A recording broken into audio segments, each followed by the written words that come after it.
একটা লোক পাশে বসেছে, হ্যাঁ নাম বললাম, আমি ভিতরে গিয়ে ঢুকে বলবো যে আমার পাশে কি বসলো, 30 মিনিট ধরে আমার ভিডিও করছে, 30 মিনিট। বালুরঘাট এক্সপ্রেসে একটা জঘন্যতম ঘটনা ঘটেছে, জঘন্যতম অপরাধ সংঘটিত হয়েছে।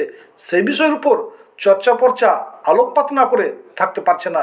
চর্চা পর্চা ভালো করেই জানে এই ঘটনার কিছু অংশ সাধারণ মানুষের সামনে আসছে না। ঘটনাটি ঠিক কি চর্চা পর্চা লক্ষ্য করেছে? চর্চা পর্চার কাছে দেখার বিষয় নয় কোন ভদ্রলোকের দাড়ি আছে। চর্চার পর্চা সবসময় লক্ষ্য করতে চায় দাড়ির পিছনের ঘটনাটা। ঠিক সেই রকম চর্চার পর্চার কাছে এটাও দেখার বিষয় নয় কোনো মহিলা ছাত্রী না গৃহবধূ। চর্চা পর্চা সবসময় লক্ষ্য করতে চাইছে যে ঘটনাটা ঘটেছে সেই ঘটনাটার মধ্যে তার ভূমিকা, তার ক্যারেক্টারটা ঠিক কীরকম। এখন চর্চা পর্চার মূল দাবি সেই ভদ্রলোক মোবাইল দিয়ে যে ফটোশ্যুটটি করেছে সেই ফটোশ্যুটটি সাধারণ মানুষের কাছে প্রকাশ্যে নিয়ে আসা হোক। সোশ্যাল মিডিয়ায় এই ঘটনা দেখার সাথে সাথে সাধারণ মানুষের মধ্যে নানা রকমের হিজিবিজি প্রশ্ন উকি মারছে।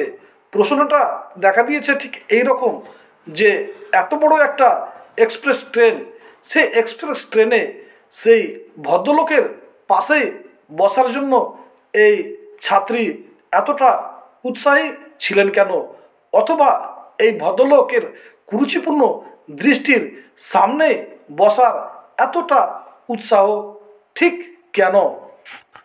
সোশ্যাল মাধ্যমে এই ভিডিওটি দেখার সাথে সাথে দুইটি শব্দ দারুণভাবে চর্চার পর্চা শুনতে পাচ্ছে, দেখতে পাচ্ছে। এক, কুরুচিপূর্ণ দৃষ্টি এবং অশ্লীল আচরণ। এই কুরুচিপূর্ণ দৃষ্টি এবং অশ্লীল আচরণের ঘটনাটা কিন্তু সঠিকভাবে শ্যুট হয়নি।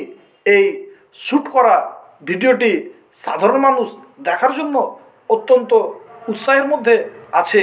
তার সাথে সাথে যে সমস্ত ভদ্রলোক তার আশেপাশে আছে তাদেরও বয়ান সাধারণ মানুষ শুনতে চাইছে।